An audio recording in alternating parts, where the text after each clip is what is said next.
ಪರಿಚಯ ಇಲ್ಲ. ಆದ್ರೆ ನಿಮಗ್ ಗೊತ್ತಿದೆ KRS ಪಕ್ಷದವರು ಪೊಲೀಸರ ದಬ್ಬಾಳಿಕೆಗೆ ಹೆದರ್ದೇನೆ ಒಂದಷ್ಟು ನ್ಯಾಯ ನೀತಿ ಕೇಳ್ತಾ ಇದಾರೆ, ಧೈರ್ಯವಾಗಿ ಕೇಳ್ತಾ ಇದಾರೆ. ನಾನು ಏನು ಯಾವ್ದೋ ಈ ಸ್ಟೇಷನ್ ಬರುವಂತ ಉದ್ದೇಶ ನನಗೆ ಇರ್ಲಿಲ್ಲ. ನಾಗಮಂಗಲ ಬಂದಿದ್ವಿ, ಅವ್ರೇನೋ ಸಮಸ್ಯೆ ಹೇಳ್ಕೊಂಡು ಬಂದ್ರು. ಅವರು ಅಲ್ಲೇನೋ ಒಂದ್ ಹಿಂದೆ ಘಟನೆ ನಡೆದಿದ್ದಂತೆ, ಯಾರು ಅರುಣ್ ಅವರ ಹಿಂಸೆ. ಅವಾಗ ಅವ್ರಿಗೂ ಇನ್ಸ್ಪೆಕ್ಟರ್ಗೂ ಒಂದ್ ಸ್ವಲ್ಪ SI ಅವ್ರಿಗೂ ಜಟಾಪಟಿ ಆಗಿ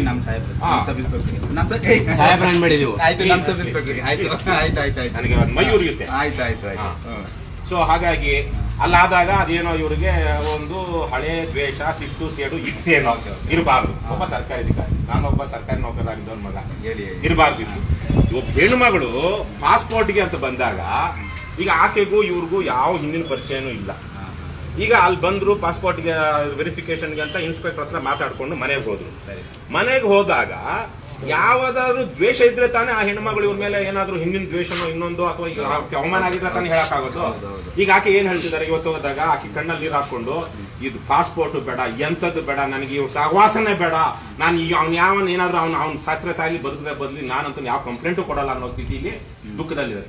ಏನಾದ್ರು ಬೋದು ಇಷ್ಟೇ 3-4 ಸೆಂಟೆನ್ಸ್ ಅವ್ರು ಹೇಳಿದ್ರು ಬಹಳ ಸ್ಪಷ್ಟವಾಗಿ. ಹೋದೆ ಯಾರು ಏನು ಅಂದ್ರು, ನೋಡು ಇಲ್ಲಿ ಯಾರ ಹೆಸರು ಅರುಣ್ ಗಂಡ, ಏನ್ ಮಾಡ್ಕೊಂಡಿದ್ದಾರೆ ದಿನಸಿ, ಅವ್ರದ್ದು ಒಂದು ಕಾಲು ಊನ ಆಗಿದೆಯಲ್ವಾ, ಹೌದು ಸರ್, ಇನ್ನೊಂದು ಕಾಲು ಮುರಿತೀನಿ ಅಂತ ಹೇಳಿ ಅವನಿಗೆ ಇಷ್ಟನ್ನ ಈ 4-5 ಸೆಂಟೆನ್ಸ್ ನ ಅಮ್ಮ ಹೇಳ್ಬೇಕು ಅಂದ್ರೆ, ಹುಟ್ಟಿಸ್ಕೊಂಡು ಹೇಳ್ಬೇಕು ಅಂದ್ರೆ ಆಕೆಗೆ ಏನಾದ್ರೂ ಒಂದ್ ಇರ್ಬೇಕಲ್ಲ ಕಾರಣ. ಸೊ ಹಾಗಾಗಿ ಈಗ ನಿಮ್ ಇನ್ಸ್ಪೆಕ್ಟರ್ ಹೇಳ್ತಿದಾರೆ, ನನ್ನ ಮಕ್ಕಳ ಮೇಲೆ ಆಣೆ ಮಾಡಲ್ಲ, ಅಪ್ಪನ ಮೇಲೆ ಆಣೆ ಮಾಡಲ್ಲ, ಇನ್ನೊಂದ್ ಮಾಡಲ್ಲ, ನಾನು ಹಂಗಂದಿಲ್ಲ. ಸೊ ನಮ್ಗೆ ಆಣೆ ಮಾಡೋದು ಅಗತ್ಯ ಇಲ್ಲ. ಆದ್ರೆ ನಮಗನಿಸ್ತಾ ಇದೆ, ಹೌದು ಅಧಿಕಾರಿಗಳು ಪೊಲೀಸರು ಇದೇ ತರಹದ ದರ್ಪ, ದೌರ್ಜನ್ಯ, ದುರಹಂಕಾರ ತೋರಿಸ್ತಾರೆ. ಈಗ ನಾನು 4 ವರ್ಷ ಅಮೆರಿಕದಲ್ಲಿ ಬಂದವನು, ನನಗೆ ಪಾಸ್ಪೋರ್ಟ್ ಇಲ್ಲ ಅಂದ್ರೆ ನಾನು ಬೇರೆ ದೇಶದಲ್ಲಿ ಹೋಗಿ ದುಡ್ಕೊಂಡು ಬರಕ್ ಆಗ್ತಾ ಇತ್ತಾ? ನಮ್ಮ ದೇಶದಲ್ಲಿ ಜನಸಂಖ್ಯೆ ಕೋಟ್ಯಾಂತರ 140, ಇಡೀ ಪ್ರಪಂಚದಲ್ಲಿ ಅತಿ ಹೆಚ್ಚು ಜನರಿರುವಂತಹ ದೇಶ ಇವತ್ತು. ದೇಶದೊಳಗಡೆ ಸರಿಯಾಗಿ ಊಟಕ್ಕೆ ಗತಿ ಇಲ್ಲ, ಕೆಲಸಕ್ಕೆ ಗತಿ ಇಲ್ಲ, ಬೇರೆ ದೇಶಕ್ಕಾದ್ರೂ ಹೋಗಿ ದುಡ್ಕೊಂಡು ಬರ್ತೀವಿ ಅಂತಿರುವಾಗ ಪೊಲೀಸ್ ವೆರಿಫಿಕೇಶನ್ ನೆನ್ನೆ ತಾನೇ ನನ್ನ ಹೆಂಡತಿ ಹೋಗಿದ್ರು ಎಲ್ಲಿಗೆ ರಿನ್ಯೂವಲ್ಗೆ, ಕೋರಮಂಗಲ ಪೊಲೀಸ್ ಸ್ಟೇಷನ್ ರಿನ್ಯೂವಲ್ಗೆ. 1 ನಿಮಿಷದಲ್ಲಿ ಮಾಡಿ ಮೇಡಮ್ ಆಯ್ತು ಮೇಡಮ್ ಅಂತ ಹೇಳಿ ರಿನ್ಯೂವಲ್ ಮಾಡಿ ಬಂದ್ರು. 4 ದಿವಸದಲ್ಲಿ ಮನೆಗೆ ಪಾಸ್ಪೋರ್ಟ್ ಬಂತು. 1 ವಾರದಿಂದ ನಾನೇ ಕರ್ಕೊಂಡೋಗಿ ಬಿಟ್ಟು ಬಂದಿದ್ದೀನಿ ಊರ್ವಶಿ ಥಿಯೇಟರ್ ಹತ್ರ, ಇಲ್ಲಿ ಪಾಸ್ಪೋರ್ಟ್ ಆಫೀಸಲ್ಲಿ. ಅದಾದ 3 ದಿವಸಕ್ಕೆ ಫೋನ್ ಬಂತು, ಎಲ್ಲಿಂದ, ಕೋರಮಂಗಲ ಪೊಲೀಸ್ ಸ್ಟೇಷನ್ ವೆರಿಫಿಕೇಶನ್ ಬಂದಿತ್ತು. 1 ನಿಮಿಷದಲ್ಲಿ ಮುಗಿಸಿ ಕಳಿಸ್ಬಿಟ್ರು. ಅಷ್ಟು ನಿಯತ್ತಾಗಿ ಕೆಲಸ ಮಾಡಿದ್ರು ಕೋರಮಂಗಲ ಪೊಲೀಸ್ ಸ್ಟೇಷನ್ ಅವರು. ಪಾಸ್ಪೋರ್ಟ್ ಮನೆಗೆ ಬಂದ್ಬಿಡ್ತು. ಈ ತರಕ್ಕಿರುವಾಗ ನನ್ನ ಮೇಲೆ 9 ಕೇಸ್ ಇದೆ, ನಾನು ರಿನ್ಯೂವಲ್ ಹಾಕೋಬೇಕು. ನನ್ನ ಮೇಲೆ ರಿನ್ಯೂವಲ್ ಹಾಕೊಳ್ಳುವಾಗ ನಾನು ಇವ್ನು ದೇಶ ಬಿಟ್ಟು ಓಡೋದ್ರೆ ಕಷ್ಟ ಆಗುತ್ತೆ ಅಂತ ಏನೋ ನಿಮ್ಗಿದ್ರೆ ನೀವು ಅದಕ್ಕೆ ವೆರಿಫಿಕೇಶನ್ ಕೊಡ್ಬೇಕು. ಇವ್ರ ಮೇಲೆ ಯಾವ ಕೇಸು ಇಲ್ಲ, ಇವ್ರ ಮೇಲೆ ಯಾವ ಕೇಸ್ ಇಲ್ಲ. ಯಾರ ಮೇಲೆ ಕೇಸ್ ಇಲ್ದಿರೋ ಅಂತವ್ರು ದೇಶಪ್ಪ ಎಲ್ಲರೂ ದುಡಿಲಿ, ಹೋಗ್ಲಿ, ಬೇರೆ ದೇಶ ನೋಡ್ಕೊಂಡು ಬರ್ಲಿ, ಅದು ದುಡಿತಕ್ಕಾದ್ರೂ ಹೋಗ್ಲಿ ಅಂತ ಪಾಸ್ಪೋರ್ಟ್ ನಿಮಿಷದಲ್ಲಿ ಕೊಡ್ಬೇಕು. ನನ್ನ 2 ಮಕ್ಕಳು ಅಮೆರಿಕದಲ್ಲಿ ಉಂಟವ್ರು, ಅವ್ರ ಪಾಸ್ಪೋರ್ಟ್ ನ 5 ನಿಮಿಷದಲ್ಲಿ ಮಾಡ್ಸ್ಕೊಂಡು ಬಂದ್ವಿ ನಾವು. ಇಲ್ಲಿ ತರಕ್ಕೆ ಪಾಸ್ಪೋರ್ಟ್ ಆಫೀಸ್ ಅಲ್ಲ, ಅಲ್ಲಿ ನಮ್ ಕಾರ್ಪೊರೇಷನ್ ಪುರಸಭೆ ಇರುತ್ತಲ್ಲ, ಪುರಸಭೆ ತರಕ್ ಹೋದ್ರೆ ಅಪ್ಲಿಕೇಶನ್ ಕೊಡ್ತಾರೆ, ಪಟ್ ಅಂತ 1 ವಾರ 10 ದಿವಸದಲ್ಲಿ ಕೊಟ್ಬಿಡ್ತಾರೆ. ಪಾಸ್ಪೋರ್ಟ್ ಪ್ರತಿಯೊಬ್ಬ ಪ್ರಜೆಯ ಹಕ್ಕು. ನಮ್ಮ ದೇಶದಲ್ಲಿ ಏನಾಗ್ಬಿಟ್ಟಿದೆ, ಪಾಸ್ಪೋರ್ಟ್ ಏನೋ ಸರ್ಕಾರ ಕೊಡುವಂತ ದೊಡ್ಡದ ಒಂದೇನೋ ಫೇವರ್ ತರಕ್ ಮಾಡ್ತಾ ಇದ್ದಾರೆ.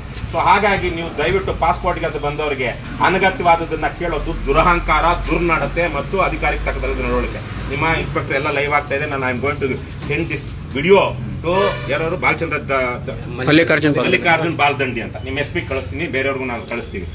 ದಯವಿಟ್ಟು ಪಾಸ್ಪೋರ್ಟ್ ವಿಚಾರದಲ್ಲಿ ನಾನು ಈ ಮೂಲಕ ಏನ್ ಹೇಳ್ತಾ ಇದ್ದೀನಿ, ರಾಜ್ಯದ ಎಲ್ಲಾ ಪೊಲೀಸ್ ಅಧಿಕಾರಿಗಳಿಗೂ, ಪೊಲೀಸ್ ಸ್ಟೇಷನ್ವರೆಗೂ ಪಾಸ್ಪೋರ್ಟ್ ಅಂತ ಬಂದಿದ್ರೆ ಅವನ ಮೇಲೆ ಏನಾದ್ರೂ ನಾನ್ ಬೇಲಬಲ್ ಅಫೆನ್ಸ್ಗಳು ಮತ್ತೆ ಕೋರ್ಟ್ ಕೇಸ್ಗಳು ಪೆಂಡಿಂಗ್ ಇದ್ರೆ ಕಾನೂನು ಪ್ರಕಾರ ಏನ್ ಮಾಡ್ಕಪ್ಪ ಅದು ಮಾಡಿ. ಮಿಕ್ಕವರಿಗೆ ಗುಡ್ ಲಕ್ ಅಂತ, ಗುಡ್ ಲಕ್ ಅಂತ ಅಲ್ಲ, ಅವ್ರಿಗೆ ಬಂದವರಿಗೆ ಗುಡ್ ಲಕ್, ಹೋಗ್ಬಾರಪ್ಪ, ಇನ್ನೇನಾದ್ರು ಸಹಾಯ ಬೇಕಾದ್ರೆ ನಾನು ಮಾಡ್ತೀನಿ.